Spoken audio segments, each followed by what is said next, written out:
istri dan anaknya senantiasa tercukupi. Nabi Ibrahim kemudian kembali ke negeri Syam untuk menemui istrinya Sarah atas perintah Allah. Di padang pasir yang tandus bernama Makkah itu, Siti Hajar kebingungan mencari sumber air untuk Ismail yang terus menangis karena kehausan.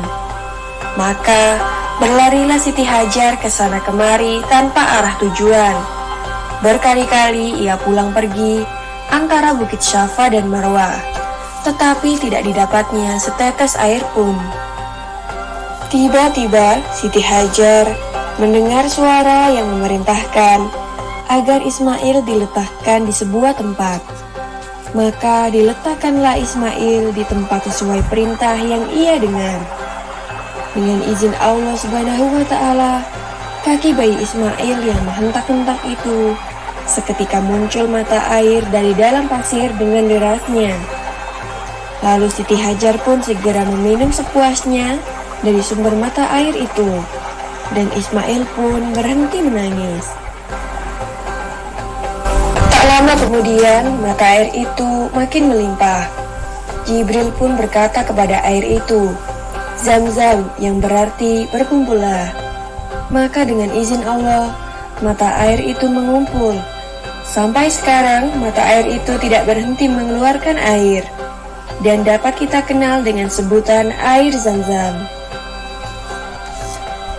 Peristiwa berlari-larinya Siti Hajar antara Bukit Safa dan Marwah dalam mencari sumber air akhirnya dijadikan salah satu rukun haji yang dinamakan sa'i. Para muslim yang menjalankan ibadah haji diwajibkan berlarian kecil sebanyak 7 kali antara kedua tempat itu. Kemudian datanglah suatu rombongan kafilah Arab dan suku Jurhum yang kebetulan sedang kehausan dan mencari-cari air. Sampai di kota Mekkah, tiba-tiba mereka melihat burung-burung yang sedang berterbangan di atas suatu bukit. Mereka menduga pasti ada sumber air di tempat burung-burung itu. Dan ternyata dugaan mereka benar. Di tempat itu, mereka dapati Siti Hajar dan putranya Ismail berada di tepi mata air yang jernih dan makmur. Maka orang-orang Arab itu menemui Siti Hajar dan memohon izin untuk mengambil air dari tempat itu. Siti Hajar mempersilahkan dan minumlah seluruh anggota kafilah itu dengan puas. Setelah sekian lamanya, kemudian Nabi Ibrahim datang ke Mekah untuk menjenguk istri dan anaknya. Sesampainya di sana, terkejutlah beliau melihat mata air yang melimpah dan tenang di tempatnya. Juga di sekitarnya terdapat desa yang subur dan makmur. Beliau pun lega karena istri dan anaknya ternyata masih hidup sehat dan tercukupi. Siti Hajar lalu menceritakan semua kejadian yang pernah ia alami kepada suaminya. Mendengar itu, Nabi Ibrahim kemudian memuji kebesaran Allah Subhanahu wa Ta'ala yang telah mengabulkan doanya terdahulu, agar istri dan anaknya itu serba dicukupi kebutuhan hidupnya. Demikianlah kisah Nabi Ismail dan ibunya Siti Hajar dalam menemukan sumber mata air Zam-zam. Maha suci Allah atas segala kebesaran dan kuasanya.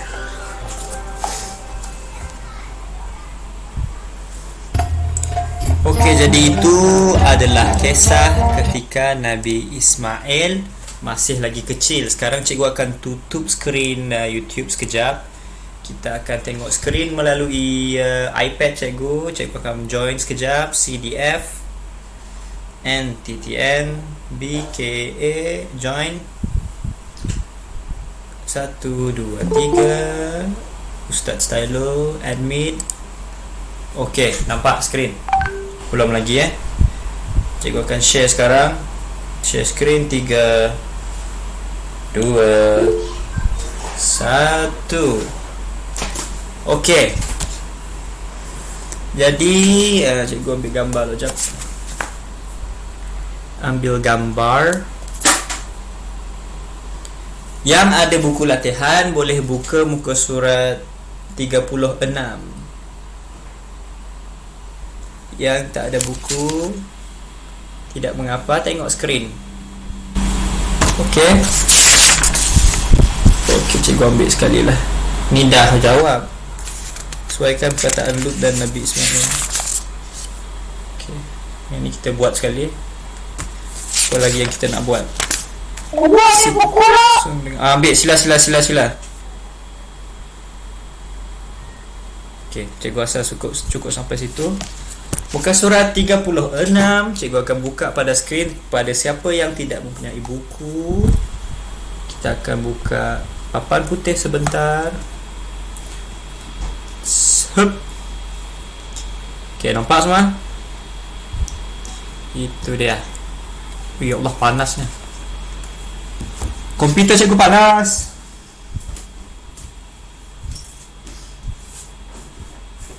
Ambil dah. Berapa baterinya cikgu? Baterinya banyak tetapi panas. Jadi cikgu akan letak kotak. Cikgu Macam panas tak? Muka surat apa? 36. Senang. Yes. Okey, semua sedia? Sekarang 36 ni kita tak tengok yang atas, kita akan tengok yang bawah sahaja. Yang ini sahaja. Okey, jelas? Cikgu rasa jelas. Okey, pen pun ada. Jadi cikgu akan bacakan untuk kamu semua. Nabi Ismail. Nabi Ismail. Ismail. Okey, Nabi Ismail. Jadi Nabi Ismail, latar belakang info dia, siapa Nabi Ismail ini adalah anak Nabi Ibrahim. Anak Nabi Ibrahim. Yang kedua, ibunya bernama Hajar. Ibu dia siapa? Ibu dia adalah Hajar. Hajarah.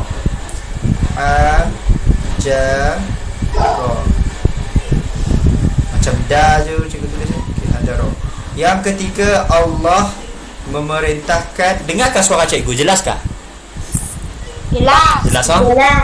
Jadi Allah telah memerintahkan Nabi Ibrahim membawa Hajar dan anaknya iaitu Ismail yang masih bayi, masih baby, masih budak-budak kecil lagi.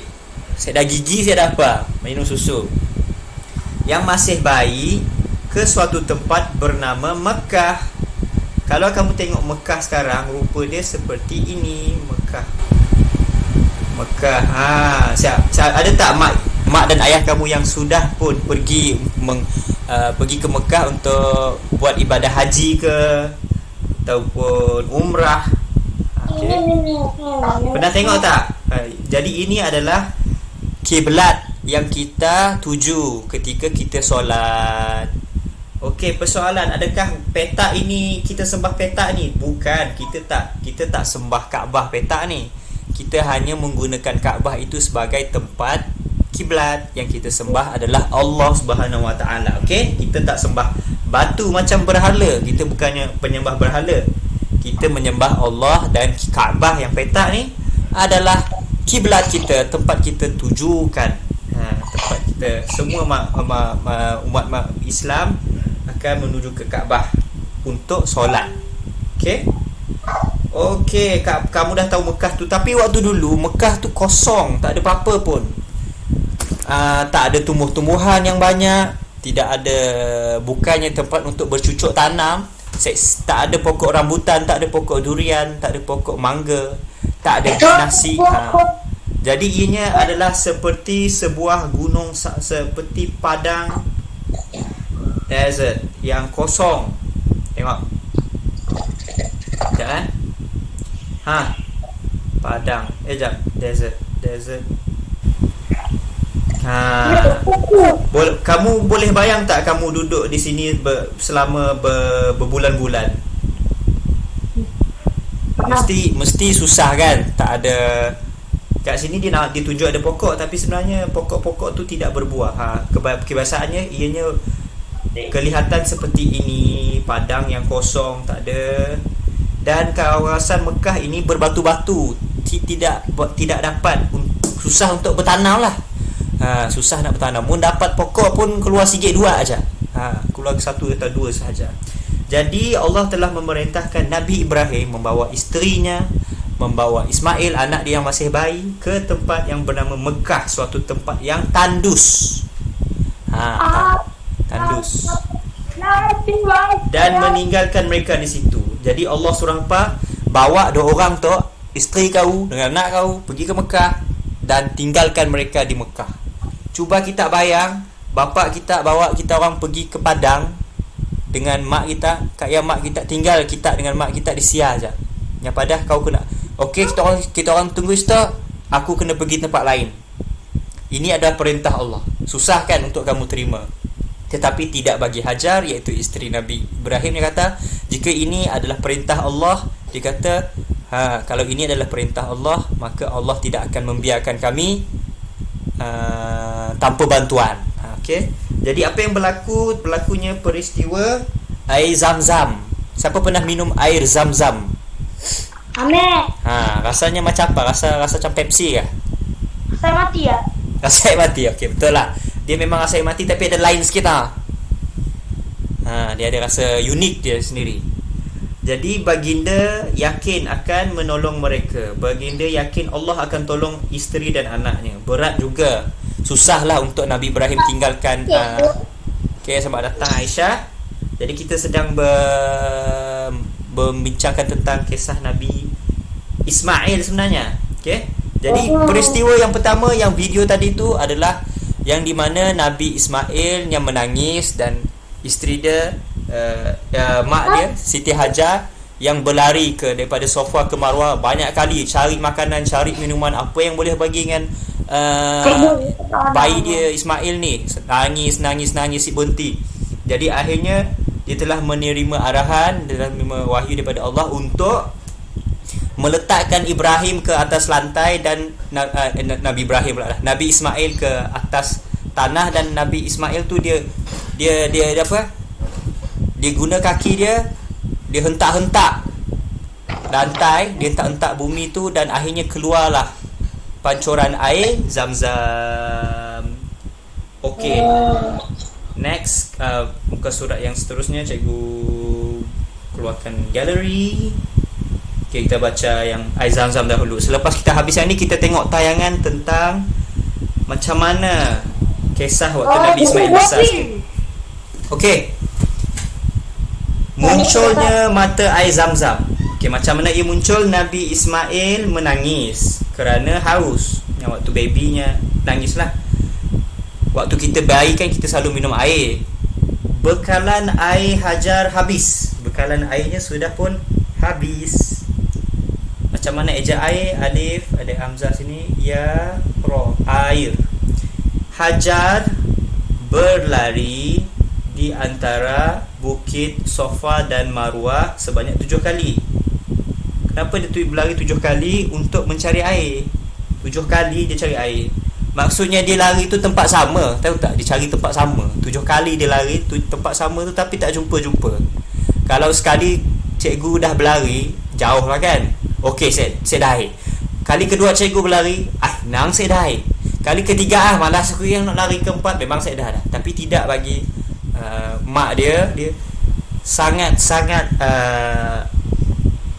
berusaha untuk mencari air. Sampai tempat sama yang dia lari tu 7 kali dia pusing nak tengok untuk memastikan betul-betulkah tak ada air ke tempat ni. Jadi apa yang berlaku lepas tidak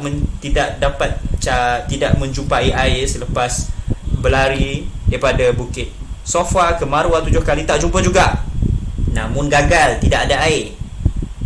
Mata air keluar daripada tanah yang dihentak oleh kaki Nabi Ismail. Jadi itulah air Zam-Zam yang sampai sekarang pun masih ada. Jom kita tengok macam mana rupa telaga Zam-Zam.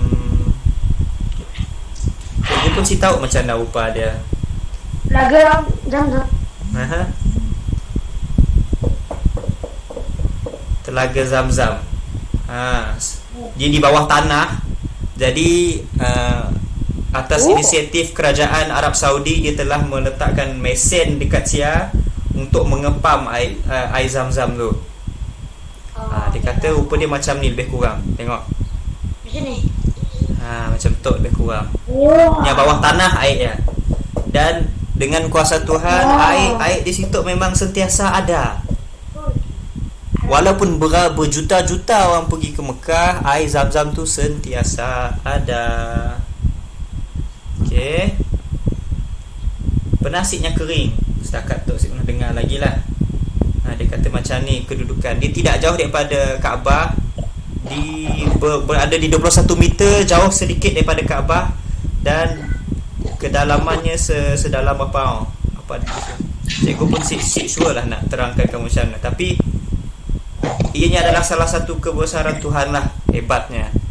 Okey, next.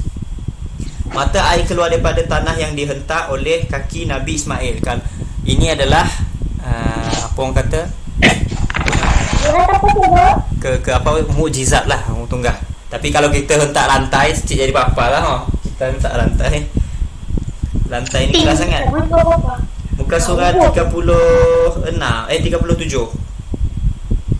Jadi air yang terpancur keluar daripada tempat yang dinamakan Mekah itu, hasil hentakan Nabi Ismail waktu dia bayi itu, dikenali sebagai air Zam-Zam. Macam mana eja Zam-Zam? Mim Zam-Zam. Okey. Jom kita pergi ke tayangan yang kedua. Cikgu akan kembalikan panggil screen share kepada komputer kembali. Share a tab. Nabi Ismail 1 2 3. Ni tak. Ni tak hilang tu. Tak dah. Okey, di sini. Jadi kisah pertama tentang air Zam-Zam. Kisah kedua tentang Nabi Ibrahim dan Nabi dia dapat arahan daripada Allah untuk menyembelih anak dia sendiri, iaitu Nabi Ismail. Bunyi macam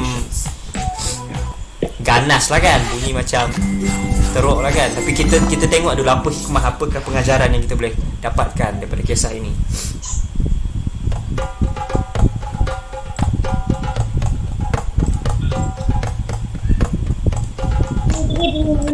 Nabi Ibrahim mempunyai 2 istri.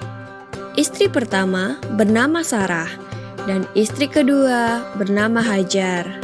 Sarah melahirkan seorang anak laki-laki yang dinamakan Ishak, dan Hajar melahirkan anak laki-laki juga yang bernama Ismail.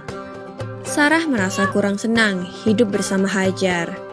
Berkali-kali ia meminta kepada suaminya agar Hajar dan anaknya dipindahkan ke tempat lain.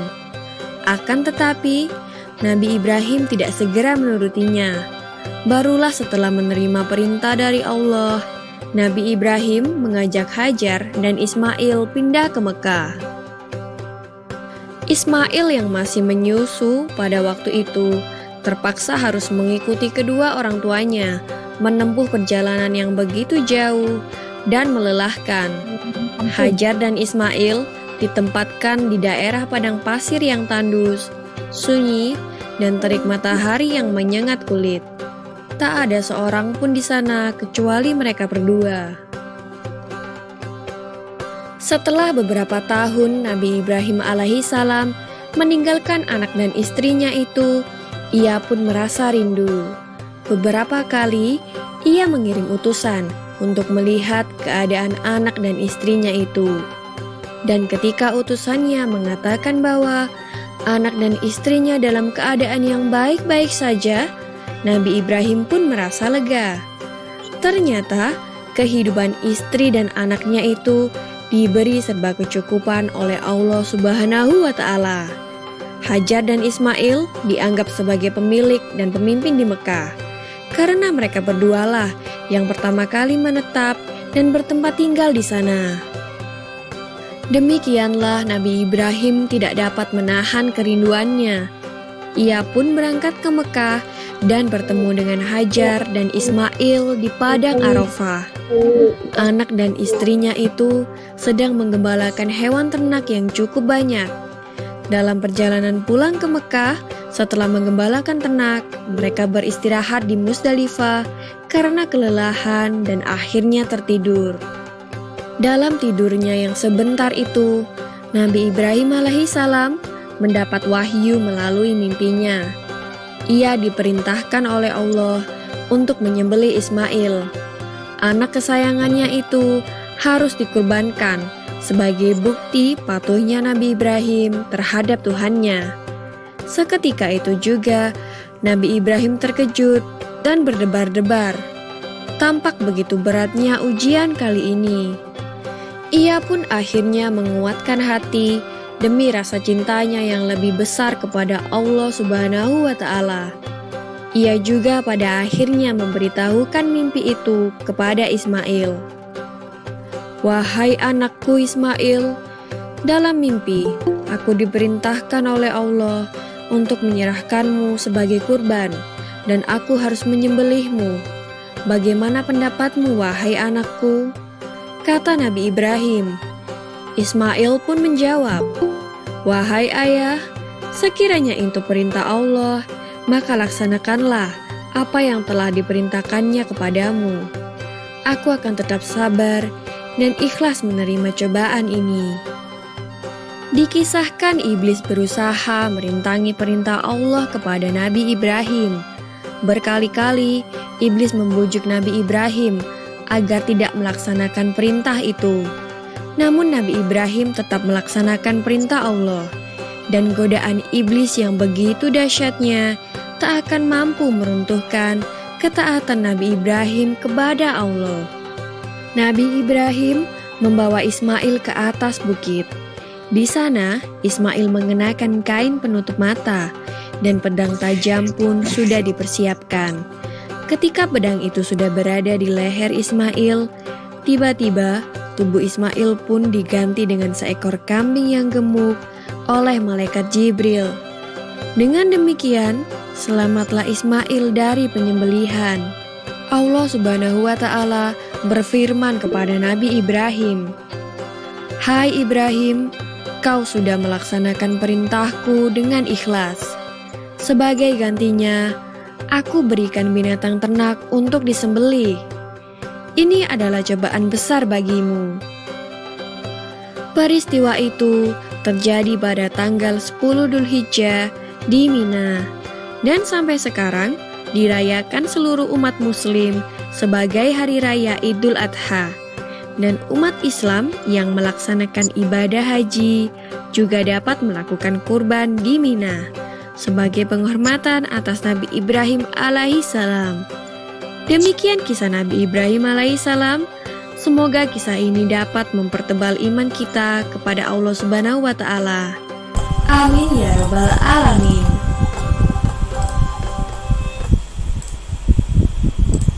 Okey, jadi itulah kisah Nabi Ismail waktu dia besar meningkat dewasa sedikit. Nabi Ibrahim, ayah dia, telah ada mimpi.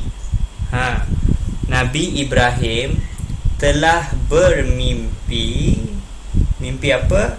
Mimpi menyembelih anaknya, Nabi Ismail. Ayah sembelih anak.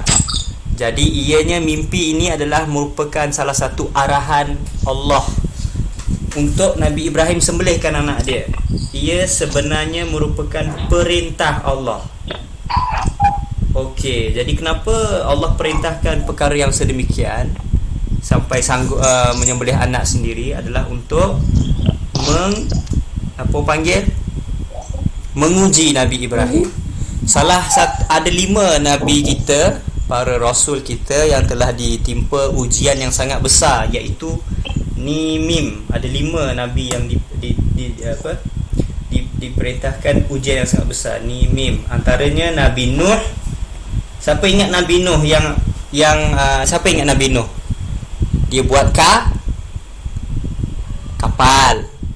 dia sudah pun berdakwah kepada umat dia, kepada kaumnya selama beratus tahun. Kalau tidak silap cikgu, lebih daripada 900 tahun, tetapi kaumnya masih juga tidak masuk Islam, tidak percaya kepada Allah, dan akhirnya akan turunnya kemarau, hujan, ribut yang akan menenggelamkan seluruh bumi. Jadi Nabi Nuh pun membina sebuah bahtera, yakni kapal. Dalam kapal tu naiklah pasangan-pasangan binatang, pasangan-pasangan zirafah, singa, semua benda untuk diselamatkan, dan juga umat Islam yang beriman pada Allah. Sampaikan anak isteri dia sendiri pun tidak mendengar, tidak mempercayai Allah. Nabi Nuh. Nabi kedua adalah Nabi Ibrahim, yang kisah yang kita dengar hari ni lah. Nabi Ibrahim kenapa? Dia terpaksa meninggalkan keluarga dia di tempat yang memang jelas tak ada makanan. Kalau tinggal sehari dua ni memang confirm mati ni. Tapi dia telah mempercayai Allah akan memberi rezeki. Yang pertama, Allah telah beri air Zam-Zam, dan yang kedua, dia telah diuji dengan Nabi Ismail. Diuji, ayah dia akan sembelih dan dia bersabar. Dia kata, engkau akan mendapati aku tergolong daripada orang yang bersabar. Dan ayah dia, Nabi Ibrahim, mencintai Allah lebih daripada segalanya, sanggup melakukan perintah itu. Jadi ujian yang besar lah, siapalah, ayah manalah yang sanggup membunuh anak. Okay? Tapi Nabi Ibrahim menunjukkan betapa kuatnya keimanan kepada Tuhan. Akhirnya apa? Akhirnya Allah telah menggantikan Nabi Ismail itu bertukar menjadi seekor kambing. Jadi perlulah Nabi Ibrahim menyembelih anaknya sendiri. Nabi Musa yang telah diturunkan kepada untuk berdakwah kepada Firaun, seorang raja yang zalim, yang mengatakan dirinya Tuhan. Yang mengatakan dirinya Tuhan, Nabi Musa. Kamu ingat tak Nabi yang ada tengok cikgu cerita cikgu. Nabi Musa waktu dia bayi, mak dia letakkan dia di dalam sungai, betul tak? Betul. Yang kisah di mana Nabi Musa menggunakan mukjizat Allah, dia boleh keluarkan tongkat dia kepada seekor ular yang besar lah. Dilawan dengan ahli sihir Firaun yang boleh mengeluarkan ular-ular yang kecil sahaja. Itu pun tipu muslihat mata. Yang dikeluarkan oleh Nabi Musa tu seekor ular yang lebih besar, dan ianya betul ada kekuatan. Dan akhirnya Nabi Musa telah melarikan diri bersama umatnya, bersama kaumnya, merentas laut yang terbelah dua. Okey, cikgu simak cerita panjang tentang 5 rasul ni. Kita kembali kepada tajuk kita. Iblis menghasut supaya ingkar kepada perintah Allah. Iblis siapa? Iblis ketua syaitan. Ketua kepada segala syaitan. Iblis telah mencuba menghasut Nabi Ibrahim supaya jangan kau ikut kata Allah tak. Kau sanggupkah bunuh anak kau dimpun? Ibu lalik apa disuruh Allah ya. Semialah lebih kurang. Tetapi akhirnya terbukti keimanan Nabi Ibrahim sangat kuat, dan Allah pun akhirnya menggantikan Nabi Ismail dengan seekor kambing ternakan. Jadi Allah telah menyelamatkan kedua-duanya. Semasa hendak menyembelih, parang yang digunakan oleh Nabi Ibrahim menjadi tumpul. Letak dekat leher, si putus-putus leher. Cuba potong, tidak terpotong Nabi Ismail. Allah mengutuskan Jibril, iaitu malaikat. Jibril telah mengutuskan Jibril membawa seekor kibash dari syurga. Dia telah diturunkan seekor kibash. Apa itu kibash? Kibashnya rasanya kambing kot, lebih kurang lah. Kibash dari syurga sebagai ganti. Jadi Nabi Ismail digantikan dengan seekor kibash, seekor kambing. Peristiwa ini merupakan permulaan sunnah perbuatan Hari Raya Aidil Adha. Kalau kamu tahu, ada 2 perayaan yang diraikan oleh umat Islam, yang itu yang pertama adalah Hari Raya Haji, Hari Raya Ramadan, iaitu Hari Raya Aidil Fitri. Cikgu selamat lagi Hari Raya Haji nak cikgu. Selamat lagi. Jadi Hari Raya Aidil Fitri adalah selepas kamu puasa selama bulan. Itu dipanggil sebagai Aidil Fitri, iaitu menyucikan diri kamu daripada dosa-dosa, menyucikan diri kamu kembali kepada fitrah manusia, iaitu sukakan kebaikan, sukakan benda-benda yang baik, suka benda yang tidak teruk. Dan yang kedua adalah perayaan Aidil Adha, hari raya korban, yang tidak akan kita akan sambut tidak lama lagi. Apa yang kita akan buat pada hari raya korban adalah kita akan kepada pakcik-pakcik, sahabat-sahabat kita di luar sana yang mempunyai imkan, yang mempunyai harta yang mencukupi, dia akan melakukan ibadah korban lah. Selalunya ada lembu, ada kambing, ada yang korban kerbau dan sebagainya, dan diagihkan daging-daging tersebut kepada golongan yang memerlukan, golongan-golongan asnaf, golongan-golongan yang susah. Okey, faham? Seterusnya, jom kita buat latihan sikit. Kita ada 20 minit, kita akan buat latihan secepat yang mungkin. Senang je. Kalau silap cikgunya macam salah betul saja. Okey, this one. Cikgu, apa nama? Bateri kami tinggal 18. 18. Okey, sepak. Bateri kami Cuba charge, ataupun kalau tak ada charger, cikgu rasa cikgu boleh habiskan dalam masa 10 minit ke? Okay? Kisha dah tidur. Okey. Kisha dah tidur. Okey, jom kita jawab sama-sama. Okey, buka surat 30 berapa? Kisha 40 rasanya. Bukan surat 40 ke? cepat lah cikgu. Cepat apa? Cepat lah cikgu. Aduh, demanding pula dia orang ni. Bukan surat 39. Udah. 39.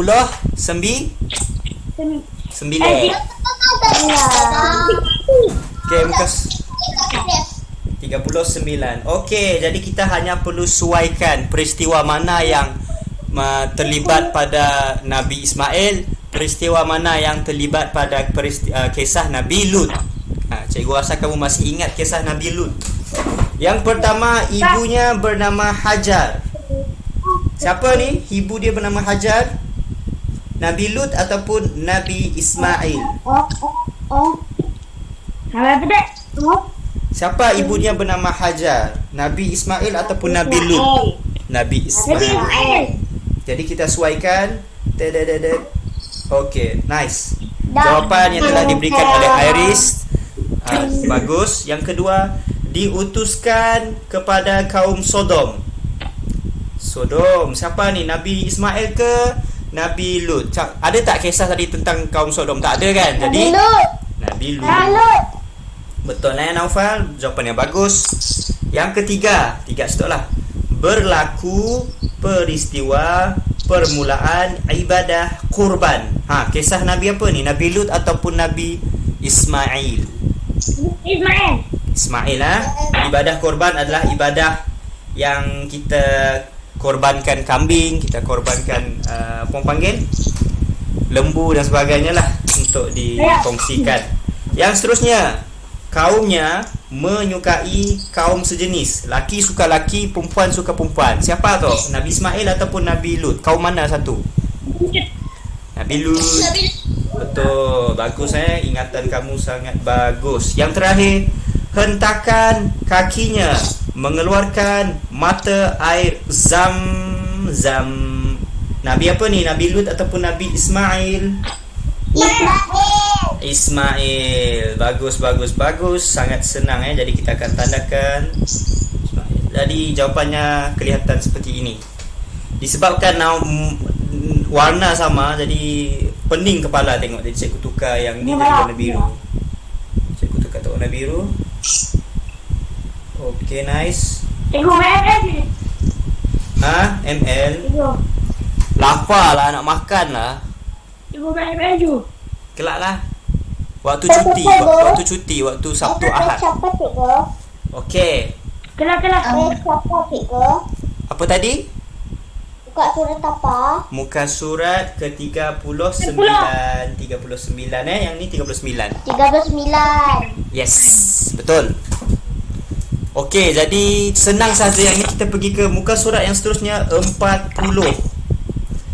40, cikgu ambil muka surat 40. Jom kita jawab sama-sama. Ada jawapan di bawah.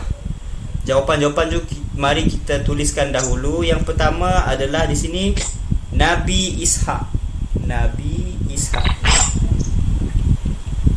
Yang kedua menghasut. Menghasut. Yang ketiga, apa ni cara macam mana nak baca ni? Nabi Nabi Ismail. Bagus.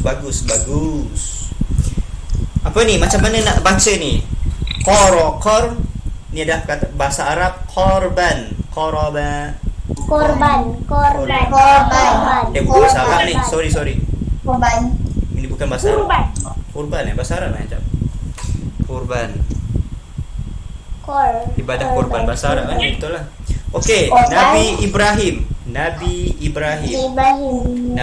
panjang dia punya. Okey, seterusnya siapa boleh baca yang ini? Yang ni susah. Ni kibas. Ini adalah bermaksud seekor kambing sebenarnya, kibas. Siapa boleh baca ni? Allah. Okey, bagus. Siapa yang sepak baca memang perlu digeletek je. Yang ini pisau dia menjadi tumpul. Tawau mim tum, pawau lam pul, tumpul. Jadi sebab itulah dia tidak berjaya menyembelih Nabi Ismail kerana pisau jadi tumpul. Okey, jom kita baca petikan. Cikgu akan baca daripada kanan. Pada suatu hari Nabi Ismail. Okey, tempat kosong pertama telah dijawab. Jadi kita potong Nabi Ibrahim, kita potong. Nabi Ibrahim potong. Okey. Potong. Nabi Ibrahim telah Nabi Ibrahim telah bermimpi menyembelih anaknya. Siapa nama anak dia? Nabi Ibrahim. Siapa yang disembelih akan disembelih? Nabi Ismail. Jadi macam mana ejen Nabi Ismail di sini yang ni Nabi Ismail. Cikgu akan gunakan warna merah dulu. Nabi Ismail. Okay, Nabi Ismail. Jom kita tulis nun baya. Nabi nun baya. Ismail alif sin mim alif ma ain ya lam. Ismail. Okay, sila tulis semua. Okay, bagus. Cikgu tukar color daripada merah ke biru. Cikgu sambung petikan yang okay, bagus Ia merupakan perintah daripada siapa? Mimpi atik perintah daripada siapa? Allah. Jadi mana perkataan Allah di sini Jadi kita tulis Allah. Alif lam lam ha. Alif lam lam ha, tulis sabdu di sini supaya kelihatan cantik sikit. Okey, cikgu tukar color lagi daripada biru ke purple. Alright. Iblis. Siapa iblis? Ketua kepada segala syaitan. Iblis tempat kosong. Iblis tempat kosong supaya ingkar kepada perintah Allah. Menghasut. Yang mana satu menghasut? Siapa ingat lagi menghasut? Cek bawah ni menghasut. Ni dia menghasut. Mim nga meng ha halif ha sin waw ta sut. Menghasut. Mim nga meng ha bulat alif ha sin waw ta. Menghasut. Cikgu rasa cikgu ada satu brush yang lebih cantik untuk tulis bahasa Arab. Sekejap. Ni sekejap. Mim. Tapi dia punya ni tak cantik. Tak apalah, nantilah kita guna itu. Okey, menghasut. Mim. Cikgu punya tulisan ni buruk lah. Cikgu tulis sekali lagi. Mim. Cikgu, yang menghasut. Huruf ta akhir sekali. Cantik. Kita dah dapat 3 jawapan. Merah, biru, purple. Kita tukar warna lagi. Cikgu nak ambil warna kuning. Oh, cikgu belum salin lagi dah nombor 1. Nombor nak ni? Nombor 2, nombor 3, nombor 3. Okey, sila. Nampak asyik daripada situ. Mim nga 3 titik. Ha alif ha sin waw ta sud. Okey. Sementara itu cikgu akan baca semasa hendak menyembelih, waktunya nak potong palak leher nak sembelih leher parang yang hendak digunakan menjadi tumpul. Mana satu tumpul tadi? Tumpul ni saya jumpa. Menghasut kita dah tulis. Tumpul. Di bawah kiri sekali. Ta waw mim tum pa waw lam pul. Tumpul. Okey, jom kita tulis tumpul ta waw. Si nampak lah. Sekejap cikgu gelapkan warna. Sekejap si nampak. Okey, ta waw. Ta waw mim tum. Macam si nampak Sepalah. Pa waw lam. Pa nampak waw lam. Si nampak gila. Kalau macam tu cikgu tukar ke tu nampak.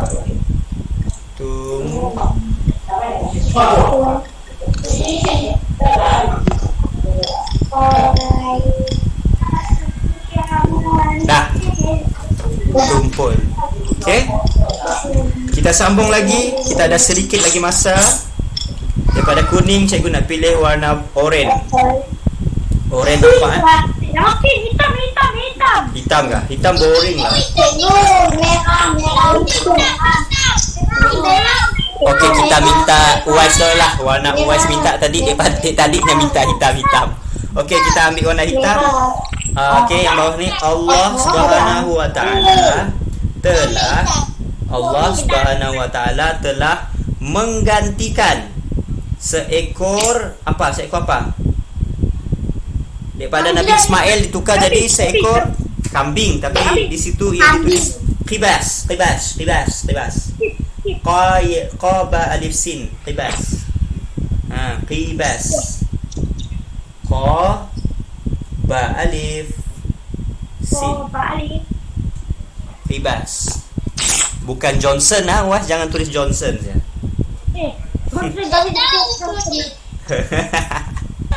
Okey, jadi kita potong kibas di bawah. Jadi ini dah jawab, ini dah jawab. Nabi Ishak macam tak ada jawapan. Korban tak ada. Kita guna, mungkin bukan semua yang perlu kita gunakan, hanya beberapa. Okey, ayat yang terakhir yang di bawah. Kita nak guna warna apa tadi? Purple dah. Purple udah. Hijau. Okey, hijau, merah udah, hijau belum lagi ya, hijau. Okey, jom kita guna hijau. Peristiwa ini merupakan permulaan ibadah apa? Ibadah apa yang sembelih lembu korban. Macam mana je korban yang di sebelah kiri atas? Ba alif nun ba korban. Nampak kah? Oh, nampak. Sebab cikgu punya skrin tu saya nampaknya terang tak. Tapi di dalam skrin kamu nampak Jadi peristiwa ini merupakan permulaan ibadah korban bagi seluruh umat Islam. Sebenarnya perayaan Aidilfitri, perayaan korban iaitu Aidil Adha sebenarnya lebih besar daripada perayaan Aidilfitri. Aidilfitri sehari je sebenarnya. Semayang raya 2 rakaat sama, ada khutbah selepas semayang ya ada. Tetapi boleh bertakbir Allahu Akbar Allah, boleh bertakbir sehari sahaja. Tetapi untuk perayaan Aidil Adha, perayaan korban boleh sampai 4 hari. Kerana ianya perayaan yang lebih daripada sehari lah. Kami pun datang. Jadi perayaan yang sebenarnya korban lebih besar, tapi di Malaysia kita lebih menyambut perayaan Ramadan, iaitu perayaan Aidilfitri, sebab kita rasa macam puasa ya, letih, jadi semua all out, semua habis-habisan dia. Lekat dah boleh makan. Bukan main. Okey, jadi itu saja latihan kita pada hari ini. Wana semua dah siap ah? Okey, bagus. Tahniah semua yang telah berjaya join kelas. Itu saja kelas kita pada hari ini. Assalamualaikum warahmatullahi wabarakatuh. Okey, kami add kita Naufal. April Dennis 22, okey? Apa dah? Ya saya. Apa dah cikgu? Boleh hantar yang Ni tahu Uwais. Sorry. Naufal badah Uwais. cikgu. Cikgu kami cikgu. Suruh lah ya, suruh Uwais add kita. Bantu Cikgu. Ya saya Rizkin. Boleh saya hantar ni yang Tapi gambar yang kat WhatsApp. Boleh. kami was. Kami. Okey, bila kita dah add boleh ya Rizkin, boleh hantar through WhatsApp, boleh hantar melalui WhatsApp. Cikgu. Jadi itu saja kelas. Siapa yang belum makan tengah hari, sila makan tengah hari. Okey. Makanan. Boleh rehat, siapkan kerja rumah apa yang ada, yang kerja lain. Assalamualaikum. Okey, bye-bye Ryan, bye-bye Aisyah. Assalamualaikum semua. Baik cikgu. Bye. Bye-bye Aisyah, bye Uwais, bye Rizkin, bye Iris, Mursyitah, Ryan, Batrisha, Mursyitah. Assalamualaikum. Cikgu keluar. Ta.